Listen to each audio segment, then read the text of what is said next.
As principais notícias você escuta no podcast Caboing em Alta. Olá, o Caboing em Alta tá no ar, eu sou Amanda Ramalho e a partir de agora você fica sabendo sobre outros medicamentos além das vacinas na luta contra a Covid-19, vazamentos de dados e uma dúvida. Você já se consultou com o Dr. Google? Tudo isso e muito mais a partir de agora no seu Caboing em Alta.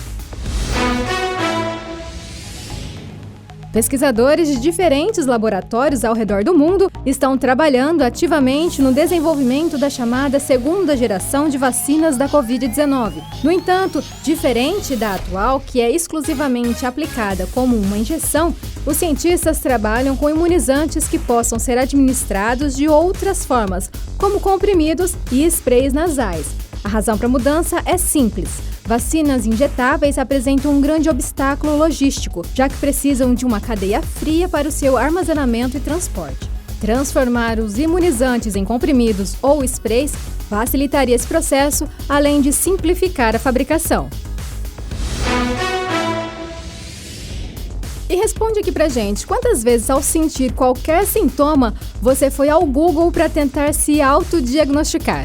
Segundo uma pesquisa do Centro de Doenças Inflamatórias Intestinais da Clínica Scope, em Campo Grande, o Dr. Google e sua equipe atenderam cerca de 70% dos pacientes entrevistados. A curiosidade em torno do estudo era entender como o Google influenciava as pessoas no tratamento e qual o grau de estresse e ansiedade causa nas pessoas. O resultado mostrou que mais de 60% dos participantes se consultam com o Google, enquanto 16,7% afirmaram frequentar grupos online de pacientes em redes como o Facebook.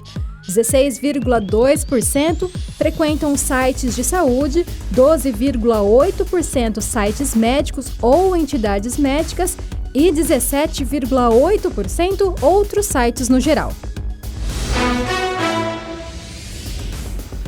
E o Google anunciou que 20% de seus funcionários poderão trabalhar remotamente, mesmo após a reabertura de seus escritórios. Por conta da disseminação do coronavírus, a empresa havia adotado uma postura mais rígida em relação ao retorno presencial e, como muitas companhias, implementou o trabalho à distância. No entanto, com a reabertura gradual das empresas e o avanço da vacinação nos Estados Unidos, o Google decidiu flexibilizar medidas aplicadas anteriormente. Em dezembro, por exemplo, a instituição anunciou um plano de trabalho que irá permitir que seus funcionários passem 3 dias da semana no escritório. Ontem, o presidente da Sérvia disse que o governo vai pagar cada cidadão que receber a vacina contra a Covid-19. O país comprou milhões de doses de empresas ocidentais como da China e da Rússia e se tornou por um período um centro regional de vacinas, oferecendo aos estrangeiros a chance de tomarem a dose contra o vírus. Porém, após injetar a vacina em mais de 1 milhão de pessoas, a campanha começou a parar e agora, como forma de incentivo, todos que receberam a vacina até 31 de maio receberão 3 mil dinares, aproximadamente aí R$162. O objetivo é recompensar as pessoas que mostraram responsabilidade. A partir de hoje, o país pretende impulsionar ainda mais o lançamento do projeto, oferecendo vacinas em shoppings e recompensando os voluntários com vouchers. E a pandemia da Covid-19 fez com que emissões de gases de efeito estufa e aerossóis caíssem em 2020. Mas a retomada de vários serviços e da economia global pode fazer com que esses gases voltem a circular em maior quantidade na atmosfera. A redução temporária foi considerada pequena em magnitude e duração para ter algum impacto significativo no clima do planeta. Porém, eles esperam que os resultados guiem futuros trabalhos em áreas com análises garantidas, como impactos da redução de emissões a longo prazo e decisões para a recuperação econômica. E o governador João Dória anunciou a vacinação contra a Covid-19 para pessoas com síndrome de Down que tenham problemas renais e estejam fazendo diálise, transplantados, metroviários, ferroviários, pessoas com deficiência permanente, pessoas com comorbidades e motoristas e cobradores de ônibus, além de grávidas com comorbidades. Para receber as doses, as pessoas que integram grupos anunciados devem apresentar o comprovante de condição de risco por meio de exames, receitas, relatório remédio ou prescrição médica. Cadastros previamente existentes em UBS também podem ser utilizados. E o presidente Jair Bolsonaro vetou o projeto de lei que prorrogava o prazo para a entrega da declaração do imposto de renda até 31 de julho deste ano. Dessa forma, fica mantido o dia 31 de maio como a data limite para prestar contas com a Receita Federal. Segundo o Palácio do Planalto, a proposta de prorrogação havia sido aprovada no Congresso, mas foi vetada por causar um desequilíbrio do fluxo de recursos, o que poderia afetar a possibilidade de manter as restituições para os contribuintes, além de comprometer a arrecadação dos entes federativos. E Elisa de Oliveira, estudante de Sorocaba, no interior de São Paulo, ganhou de uma empresa uma semana com tudo pago no Vale do Silício, nos Estados Unidos, um curso online de curta duração e um convite de estágio. Com 17 anos, Elisa foi proibida pela Justiça de cursar Engenharia Civil na Escola Politécnica da USP por fazer homeschooling, que é estudar em casa, longe do acompanhamento da escola. Elisa foi a 5ª colocada na Poli, mas por ter estudado em casa e não ter documentos que comprovassem sua formação no ensino médio, ela não pôde se matricular.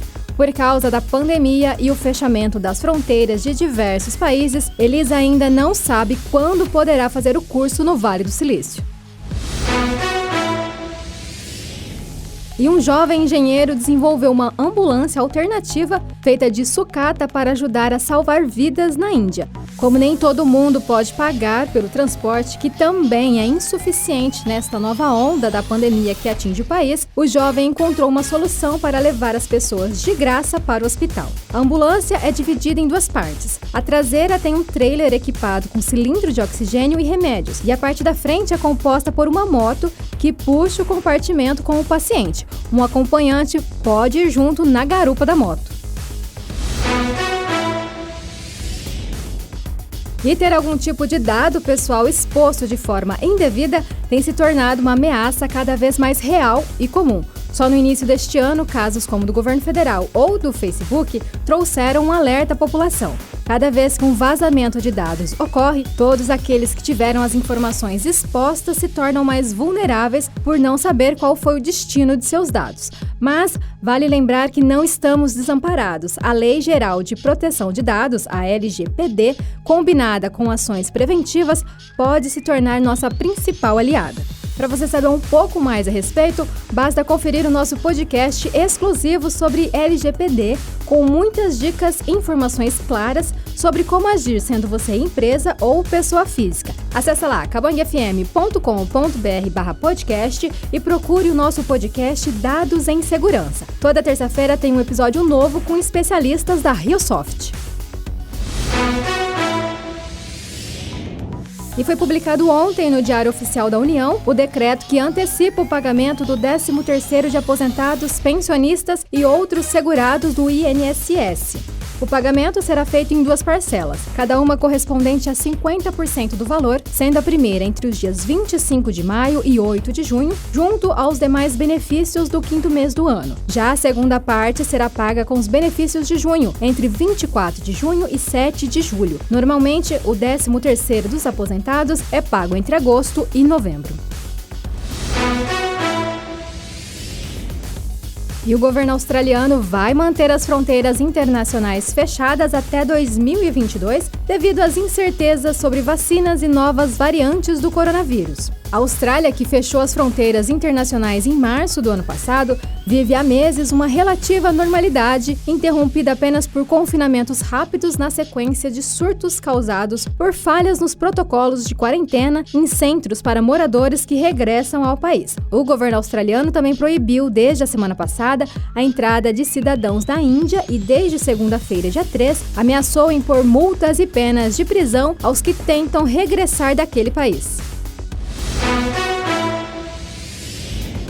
E hoje o nosso Cabangue em Alta fica por aqui. Lembre-se que a pandemia ainda não acabou. Se você puder, fique em casa. Se precisar sair, vá de máscara. Eu sou a Amanda Ramalho e até o próximo Cabangue em Alta.